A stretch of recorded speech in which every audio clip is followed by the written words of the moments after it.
আরবের রুক্ষ কঠিন মরুভূমি বদলে গেছে সবুজের সমারোহে। যেদিকেই চোখ যায় শুধু সবুজ আর সবুজ। মরুভূমির উত্তপ্ত বালুর স্তর ভেদ করে মাথা উঁচু করে দাঁড়াচ্ছে বহু প্রজাতির অসংখ্য উদ্ভিদ।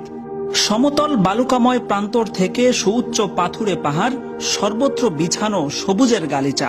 এ যেন হাদিসে বর্ণিত কিয়ামতের আরো একটি আলামতের আত্মপ্রকাশ। শত সহস্র বছর ধরে তৃণলতাহীন রুক্ষ কঠিন মরুভূমির যে চেহারার সাথে আরব অঞ্চল পরিচিত, ধীরে ধীরে তা পরিবর্তিত হতে শুরু করেছে।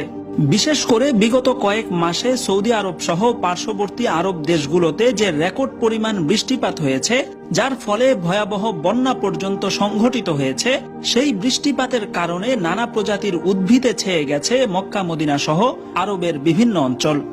এমনকি বালুকাময় মরুভূমির মধ্য দিয়ে অসংখ্য নদী নালা এবং লেক সৃষ্টি হয়েছে, যা সরাসরি মিলে যাচ্ছে কিয়ামতের আলামত নিয়ে বর্ণিত সহিহ মুসলিম শরীফের হাদিসের সাথে।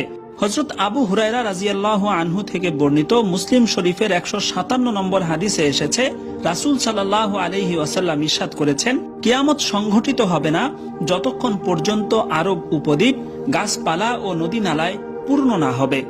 বিস্ময়কর ভাবে এই হাদিসের ভবিষ্যৎবাণী এখন আরব দেশের সাম্প্রতিক চিত্রের সাথে মিলে যাচ্ছে।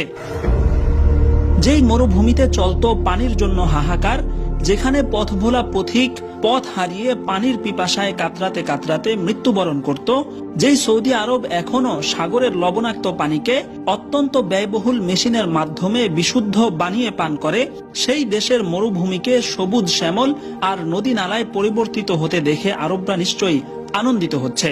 হঠাৎ করে দেখলে মনে হবে এ তো আরবের কোনো মরুভূমি নয়, এ যেন ইউরোপ বা এশিয়ার কোনো পাহাড়ি অঞ্চল।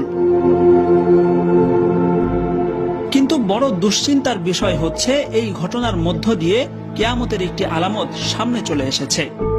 পৃথিবীর মানুষ যে পরিমাণ পাপাচারে নিমজ্জিত হয়েছে, বিশেষ করে নবীর দেশের সৌদি সরকার যেভাবে একের পর এক জঘন্য ইসলাম বিরোধী এবং নির্লজ্জ পাপাচারের দুয়ার উন্মুক্ত করছে, তাতে কিয়ামত দ্রুত ঘনিয়ে আসাটাকেই স্বাভাবিক মনে করছেন সাধারণ মানুষ। Shakil Anwar, MBA Times.